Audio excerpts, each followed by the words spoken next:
Okay, so we just want to quickly ask, what do you believe about the concept of the Dajjal? What do you think? So I see Dajjal as an evil figure, a single person that will come and he will entice us to fight against Islam. He's coming as soon as possible. Yeah, he's coming. So- he's coming like 5 years. So this is the time of the This is Dajjal. the time is for Dajjal because everything that's happened. It's this world. It's like Dajjal is coming. It can't be like a literal big donkey and you know. No. It's not coming like that. So look, this concept of the Dajjal, all Muslims know about it. We went out and we asked our fellow Muslim brothers how they understood the prophecy of the Dajjal and its coming. So what we did, we presented both sides. We gave them the mainstream Sunni belief, what they think about it, and the Ahmadiyya Muslim belief, what we think about it. We presented both sides and we just went to see what they thought. So let's take a look at what they said. And also in the ahadith we find different things. For example, it will have kafara on his forehead. Yeah. It will have 2 eyes. The right eye would be blind and the left eye would be sharp. And it would have a donkey, for example, and the ears would be 70 yards. Now, do you think that we have to take every single one of these things to be literal, or could it mean like a metaphorical sort of thing? For the Dajjal to have a donkey, that would be very fast, go to the clouds, etc. Could this be a metaphorical thing? Is it plausible? What do you think? I think there is potential, but it's hard for me to see it as that. No problem. And I think it will be hard for a lot of people to see it as that. Yeah, so brother, what's your understanding of the Dajjal and what's going to happen, what the Dajjal is? Okay, so from my information, what I know, Dajjal, he comes when the time of end of days, and he's someone who will try to convince Muslims and non-Muslims about doing bad deeds, and he'll try to convince you that Allah and Prophet Muhammad sallallahu alaihi wasallam is bad, and he'll try to convince Muslims even what you thought before of the Quran is bad and it's not true at all. Right. And he'll use tactics to manipulate you, basically. Okay, so from this, it becomes very clear that there's a concept that it will be an anti-Islamic, anti-Muslim figure who will come in the latter days, and one person, one creature. Against Islam, right? Yeah. And the gentleman also said, our Muslim brother, that this is the time of the Dajjal. Yeah.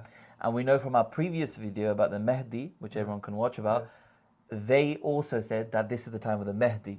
Yeah. So this is the time of the Dajjal, this is the time of the Mahdi. Yeah. So they kind of understand it's around about now. Some people say that it's going to be in a few years. Now we also probed them and kind of direct them towards the Ahmadi belief and said that, look, Dajjal and how that could be Christian nations, especially during the colonial era. So we told them that Dajjal isn't even mentioned in the Quran. It's mentioned in the Ahadith. And the Holy Prophet ﷺ himself, he said that to be safeguarded from the Dajjal, recite the first 10 verses of Surah al-Kahf. Exactly. And in another narration, the last 10 verses. Now, if we take a look at it, which we told them to do, it talks about the Christian nation and idolatry and shirk and taking Jesus to be the Son of God. The Son of God, right? And the Quran says that this belief of taking him to be the Son of God could explode, could cause the heavens to explode, right?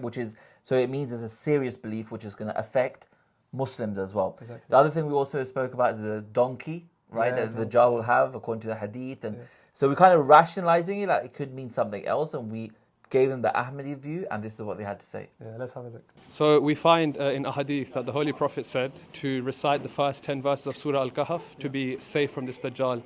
Now, in these first 10 verses, we find a lot of it talks about Christianity and shirk and taking Jesus to be the Son of God. So what do you think the link is? That the Holy Prophet said to be safe from the Dajjal. That could mean maybe the Dajjal isn't maybe one person. It could be like a system, maybe Christianity. What do you think about this? Possibly, that could be. But growing up, it's always been an individual. Right.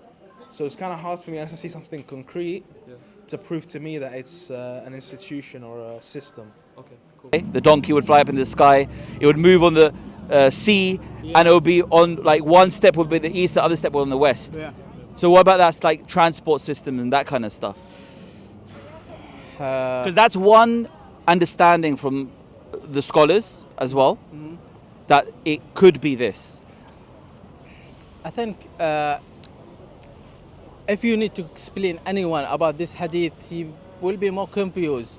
So because anyone can't believe someone is fly or Exactly. to walk these things. Yeah. So my question to you is, do you think it's like a being, like a actual person, or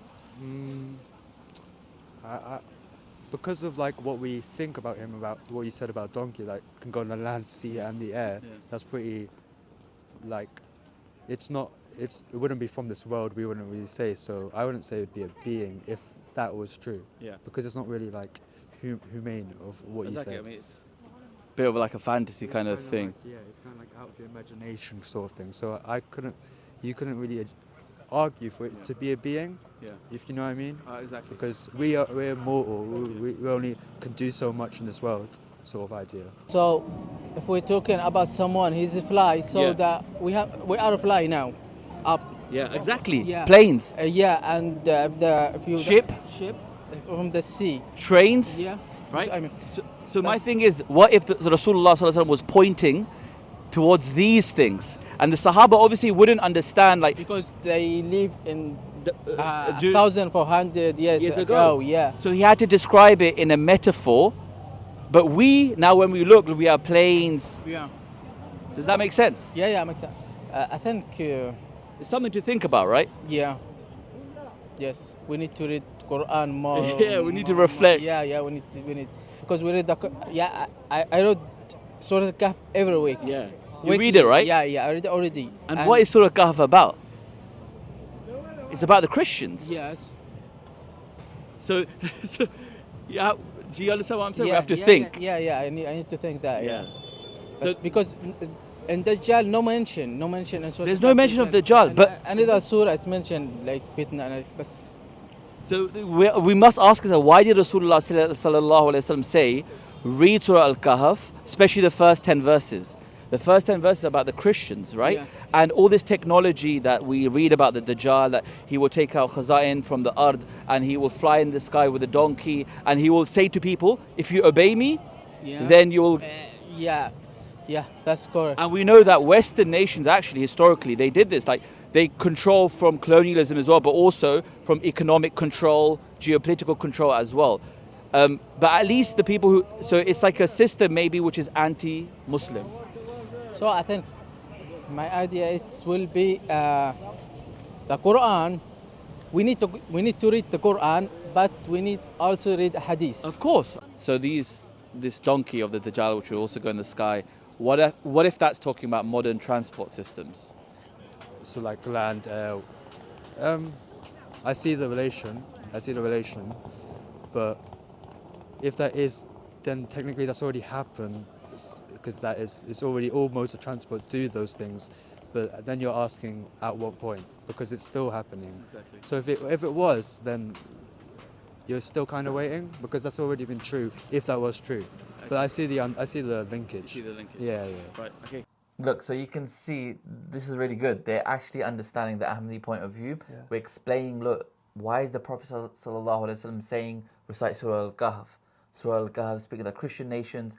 We're talking about the donkey, Yeah. right? They understanding, it can't actually be a literal donkey. When we told these same people at the start, they were very confused. They had a different idea. Exactly. But now they're starting to realize, and in fact the guy even said that at that time, the Holy Prophet would have to tell them in metaphors because they couldn't comprehend these things. So now in our lifetime, when we're seeing these things, it's becoming very clear. I don't think it's... And you could see from the video, it made perfect sense to them. It's like a eureka moment for they're like, yeah, actually that makes a lot of sense. And the brother also said, we have to ponder over these things. And that's exactly what we Ahmadis, we say. Yeah. That just ponder over the ahadith again. Yeah. It's not literal. In fact, it's a breath of fresh air. It makes sense finally at last. All of these Yeah, things we've been reading in the ahadith, they finally make sense now. Exactly. And look, the promised Messiah, Hazrat Mirza Ghulam Ahmad alayhi Islam, explained Dajjal, and our viewers can go, we'll add some links in the show note, captions and descriptions. But essentially he said that, look, it was the Christian missionaries at the time who were spreading the false belief that Jesus is the Son of God, and they were especially spreading this in Muslim countries, right? Definitely. We know that during colonialism, this belief spread all across the world. It's still the most believed religion right now. So that's the very clear link between Surah al-Kahf and the Dajjal. Exactly. Now, Hazrat Mirza Ghulam Ahmad alayhi Islam, he said that those who escape the Christian missionaries, i.e. Christianity, they fall into like philosophy and atheism, where they don't believe in God. Where are we right now? The world is turning atheist, right? We know this rampant spread of atheism. Rapidly. Exactly. And so where did all these concepts originate from? The Western nations who had these modes of development, of transport and business and commerce and all these kind of things. Okay, now last point. If the time of the Dajjal is now, and in the last video they said the time of the Mahdi is now as well, then surely we are living in the time where we are meant to see the Dajjal and the Mahdi, and we are simply saying that we are living in the time of the Dajjal and the Mahdi has already come. Yeah, he's already come, right? And his Khilafat continues. That's it.